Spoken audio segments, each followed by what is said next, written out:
Hello guys, स्वागत है आपका एक और नए ब्लॉग में। और भाई आज की वीडियो है जो ख़ास होने वाली है एएलपी की तैयारी करने वाले बंदों के लिए, एएलपी CBT 2 की। तो भाई जैसा कि आप सबको पता है, सिटी इंटीमेशन हमारी डल ही चुकी है और 2-3 दिन में हमारा एडमिट कार्ड भी डल जाएगा। लेकिन इसी बीच भाई रेलवे ने मॉक टेस्ट जारी कर दिया है। ऑफिशियल जो मॉक टेस्ट होता है रेलवे का, उसका लिंक दिया है इन लोगों ने, वो जारी कर दिया है। तो उसमें भाई जो है हम तैयारी कर रहे हैं फिर सिलेबस के हिसाब से, ऐसा कुछ नहीं है मॉक में। मैं आपको अभी बताता हूँ इसकी डिटेल, मॉक में क्या क्या जो है किस किस चीज़ के क्वेश्चन दिए गए हैं।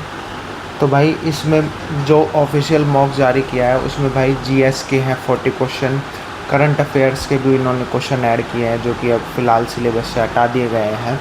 BICD के 50 क्वेश्चन और मैथ के 25 और रीजनिंग के 25, इस तरीके से 100 क्वेश्चन पार्ट ए में आएंगे और पार्ट बी में ट्रेड के 75 क्वेश्चन आएंगे, सॉरी।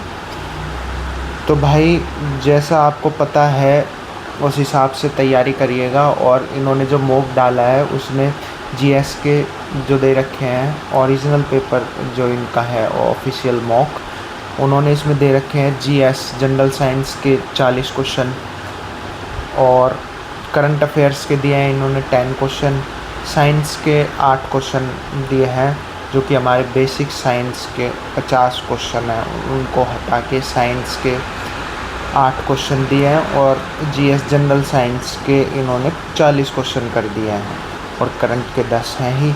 मैथ के इन्होंने 27 क्वेश्चन दिए हैं और रीजनिंग के 26 क्वेश्चन और कंप्यूटर के 4। और भाई इसमें सेफ्टी एंड हेल्थ के क्वेश्चन है ही नहीं, क्योंकि वो जो है बेसिक साइंस में आते हैं और बचे कुछ जो क्वेश्चन हैं वो ट्रेड में भी आते हैं, डीजल में, क्योंकि ट्रेड डीजल में इसका टॉपिक दिया हुआ है। तो भाई मैं आपसे इतना ही कहना चाहूँगा कि अगर वहाँ पे जो है इन्होंने मॉक टेस्ट का जो लिंक दिया है उसके हिसाब से, मॉक के हिसाब से पेपर आ गया तो क्या करना है। और एक्चुअली मैं बताने वाला हूँ कि पेपर किस हिसाब से आएगा, क्योंकि इन्होंने पिछले साल भी मॉक डाला था तो उस हिसाब से बिल्कुल भी पेपर नहीं आया था इनका, क्योंकि ये जो सिलेबस करंट अफेयर्स का इनने ऐड किया है वो हमारे सिलेबस से पहले ही हट गया है। तो इस वजह से उन पे ध्यान ना देके, और भाई अब जो है प्रीवियस ईयर PYQ के पेपर भी देखे सारे, 24 में जो हुए हैं और 19 में जो हुए हैं, करीबन 10 के करीब पेपर हैं वो, उनको देखे ज़रूर। और भाई मैं तो कहता हूँ कि सारे पेपर देख जाओ, क्योंकि ट्रेड के जो क्वेश्चन होते हैं वो रिपीट होते हैं। डीजल मैकेनिक के टेक्स्ट बुक पे अगर आप देखोगे तो भाई 10 पेपर दिए हुए हैं ओनली डीजल मैकेनिक के, PYQ की बात मैं कर रहा हूँ। तो उन्हें देखे, सॉल्व करें उनको। और भाई क्वेश्चन में जो है, सॉरी, मैथ में जो है उसमें साइन कॉस वाला जो चैप्टर है उसके एक क्वेश्चन आता है। तो भाई वो जो टॉपिक है, अगर आप मैथ में नंबर बिल्कुल भी नहीं गंवाना चाहते, क्योंकि मैथ और रीजनिंग ऐसा सब्जेक्ट है कि इनमें फुल स्कोरिंग आप कर सकते हैं। करने को तो वैसे बेसिक साइंस में भी कर सकते हो आप, लेकिन बेसिक साइंस में ये है ना कि बेसिक साइंस का जनरली क्वेश्चन गलत नहीं होता, ना ही इंजीनियरिंग ड्राइंग को होता है।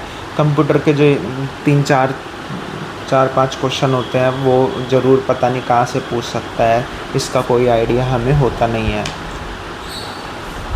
तो चलिए भाई लास्ट टाइम पे रिवीज़न करिए, जिन टॉपिक को आपने पढ़ लिया है वो रिवीज़न करिए, और नए टॉपिक पढ़ने की कुछ भी ट्राई मत कीजिए, या फिर कोई भी नई बुक लेने की ट्राई मत कीजिए। और अगर भाई आप क्वेश्चंस की प्रैक्टिस करना चाहते हैं BICD के, तो भाई नीरज सर जो है वो बहुत अच्छा पढ़ाते हैं, यूट्यूब पे फ्री क्लासेस वो चल रहा रखे हैं। उनके 10 पेपर भी उन्होंने कराए हैं, प्रैक्टिस सेट 10 प्रैक्टिस सेट करा दिए, वो देख लेना। और जो अभी फ़िलहाल चल रही है फाइनल पंच, वो सीरीज़ भी अच्छी है उनकी, वो भी देखना। और भाई माई पाठशाला का एक टीचर है, नाम तो मुझे नहीं पता, लेकिन वो भी भाई अच्छा पढ़ाते हैं, माई पाठशाला वाले BICD के जो टीचर है उनका भी आप देख सकते हो। और ट्रेड की मैं बात करूँ तो एक यूट्यूब पे ITI वाला करके चैनल है, अगर डीजल ट्रेड आपके पास है तो उसकी आप देख सकते हैं। और कौटिल्य क्लासेस जो वाले सर हैं, वो भी डीजल ट्रेड बहुत अच्छा पढ़ाते हैं। पिछली बार मैंने भाई उन्हीं की क्लास देखी थी और मेरे 45 नंबर आए थे ट्रेड में 75 में से। तो भाई इस बार की तैयारी इतनी अच्छी नहीं चल रही है मेरी, और मॉक में भी 60 या 65 के करीब नंबर आ रहे हैं। किसी किसी में 65, किसी किसी में कम भी हो जाते हैं, 62 भी रह जाते हैं, किसी में बढ़ भी जाते हैं एक आध नंबर। तो इस हिसाब से भाई आप देख सकते हैं तैयारी जो है, अंतिम समय है, अब तो 3-4 दिन ही बचे हैं। तो शॉर्ट नोट्स का रिवीज़न कीजिए इस टाइम। शॉर्ट नोट्स जो आपने टॉपिक पढ़े हैं उनका शॉर्ट नोट्स बनाइए, या फिर हैं आपके पास अवेलेबल तो उनका वो कीजिए, रिवाइज़ कीजिए उनको मल्टीपल टाइम। और मैथ के जो फार्मूला है वो रिवाइज़ कीजिए, और रीजनिंग की जो ट्रिक है वो भी रिवाइज़ कीजिए। और क्वेश्चन जो है पूरे सॉल्व करने की कोशिश कीजिए जो PYQ के हैं। ट्रेड के तो भाई उन्हीं में से आते हैं क्वेश्चन। तो इसी के साथ अब मिलते हैं नेक्स्ट ब्लॉग में, तब तक के लिए बाय।